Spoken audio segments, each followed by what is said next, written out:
오늘 말씀은 마가복음 12장 1절로부터 12절까지 말씀입니다. 우리 함께 읽겠습니다.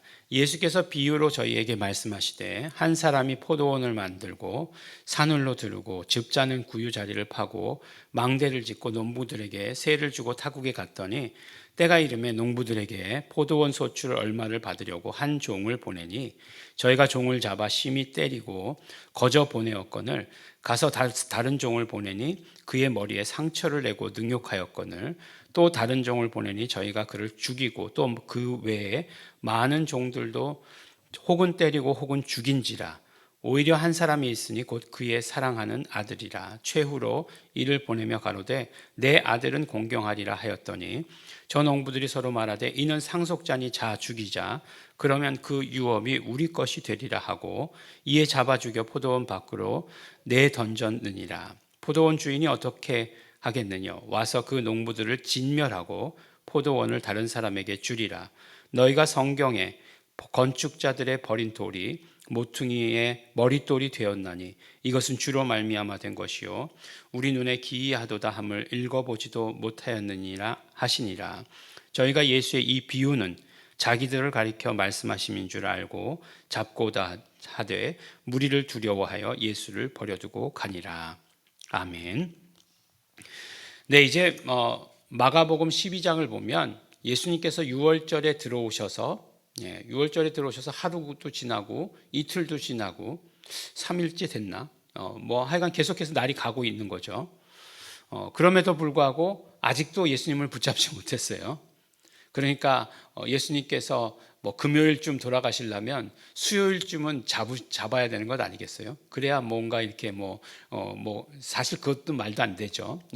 금요일 날 십자가를 지셨는데 그 일주일 사이에 잡아가지고 십자가에 바로 못 박았다? 말도 안 되는 얘기지 않습니까? 근데 아직도 못 잡았어요, 예수님을. 뭐라고 얘기하냐면 무리를 두려워하여 예수를 버려두고 가니라 라고 이렇게 이야기하고 있습니다. 근데 예수님께서 이제 비유를 또 들어주시죠.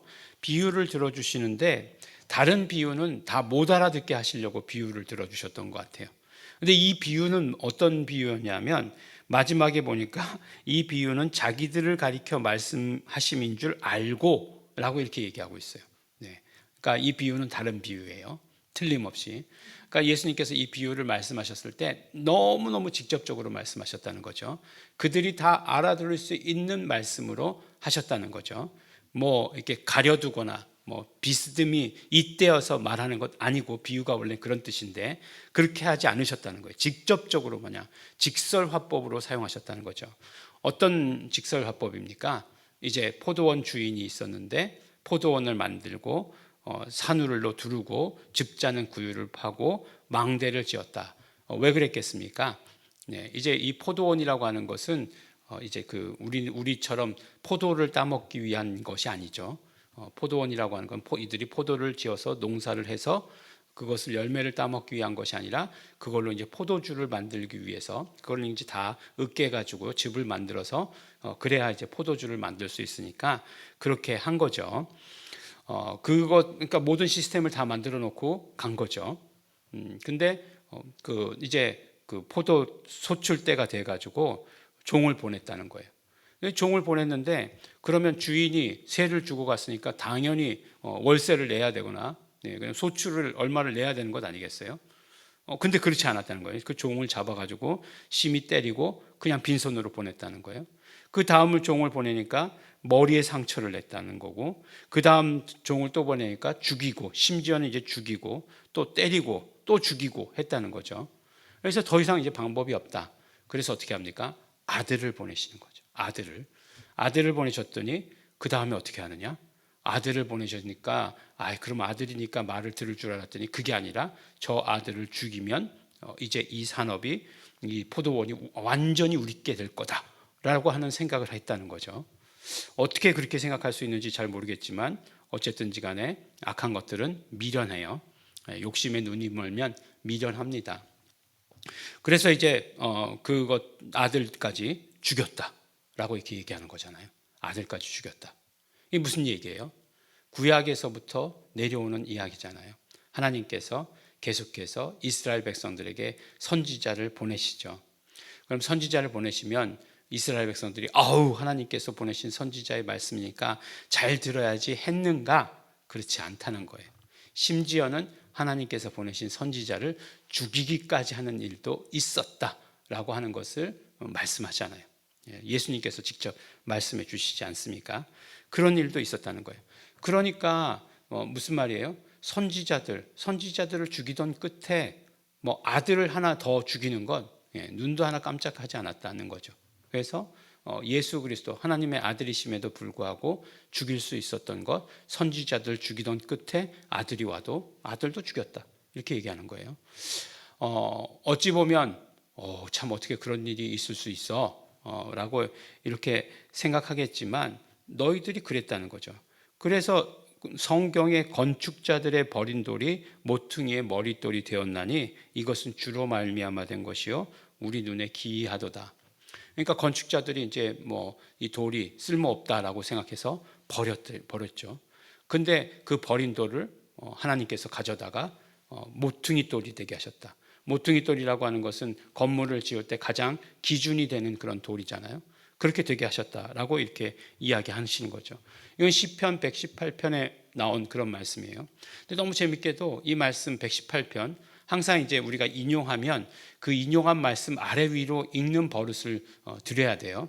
그래서 이 말씀이 시편 118편 22편 22절 23절인데 그 밑에 보면 또 뭐라고 나와 있죠? 이 건축자들의 버린 돌이 이렇게 그 모퉁이의 머릿돌이 되었다라고 하는 그 밑에 뭐라고 얘기하죠? 찬송하리로다 주의 이름으로 오시는 이여. 그 나온 구절이 118편 그 바로 밑에 구절이에요. 근데 이 말씀을 또 누가 인용하느냐? 이제 이 상황 가운데, 이 비유 가운데 마태복음, 마가복음, 누가복음, 그러니까 이제 병행 구절이라고 얘기하죠. 다 나오죠. 다 나오니까 그건 같은 얘기다라고 이렇게 얘기하고, 또 베드로도 이 말씀을 베드로가 잘 인용한 것처럼 나오죠. 사도행전에 보면 이제 그 건축자들의 버린 돌이 모퉁이의 머릿돌이 되었다라고 이야기하는 게 사도행전 4장 11절이에요. 4장 11절, 12절에는 뭐라고 나오죠? 다른 이름으로는 구원받을 수 없나니 천하 인간에게 구원받을 만한 다른 이름을 주신 적이 없다라고 하시는 말씀이 사도행전 4장 12절이잖아요. 그러니까 시편에서도 이 말씀하시더니 이름 개념으로 말씀하시고, 사도행전에도 보니까 이 말씀 베드로가 이 말씀하고 나서 그 다음에 4장 12절에 다른 이로는 그런 말씀을 하는 거죠. 근데 사실 보면 4장 12절에도 보면 어떤 질문과 답이 오가느냐 하면 너희가 무슨 권세로 누구의 이름으로 이런 일을 하느냐라고 하는 말씀의 결론으로 이야기한 것이 다른 이름으로는 구원받을 만한 이름을 우리에게 주신 적이 없다라고 말씀하신 것이거든요. 그래서 너무나 재밌게도 그렇게 연결은 돼요. 물론 그것이 재밌는 것이 끝이 아니라 결국은 하나님께서 예수 그리스도를 택하시고 세우시고 그 다음에 예수님을 그 중심으로 교회를 만드셨다라고 하시는 것을 우리에게 말씀해 주십니다. 사실 예수님께서 굉장히 분노하셨던 것, 처음에 보면 우리가 바알셉을 짚혔다, 그러니까 귀신 들렸다라고 얘기하는 것, 굉장히 예수님 분노하셨을 것 같아요. 제 생각에.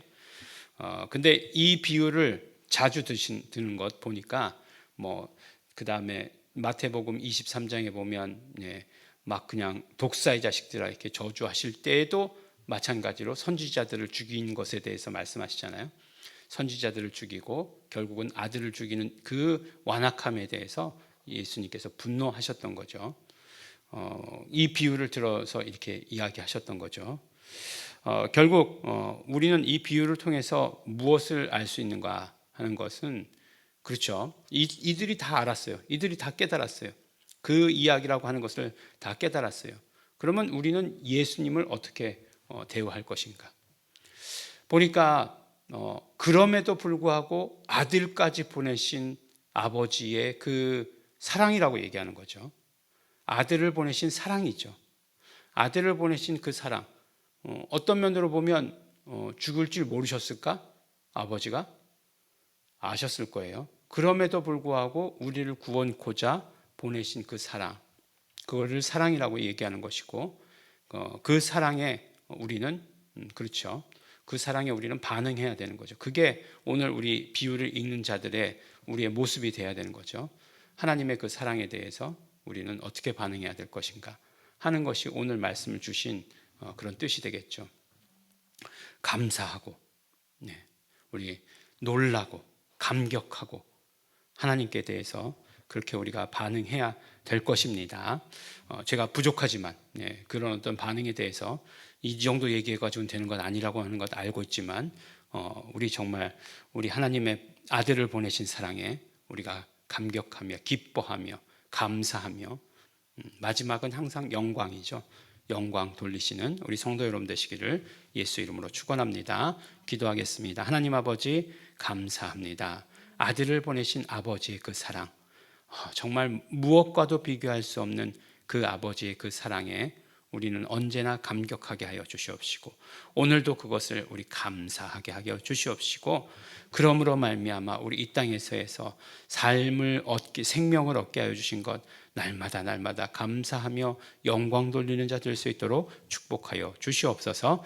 감사드립니다. 예수님 이름으로 기도드렸습니다. 아멘. 그러므로 아들을 보내신 아버지의 그 사랑, 우리는 그 사랑이 무엇인지 알고 있습니다. 건축자의 버린 돌로 모퉁이의 머릿돌이 되게 하여 주신 그 아버지의 그 뜻 우리는 알고 있습니다. 그러므로 아버지의 사랑 받아서 아버지의 사랑을 전하는 자 되기를 소원합니다. 우리 다 같이 통성으로 기도하시겠습니다.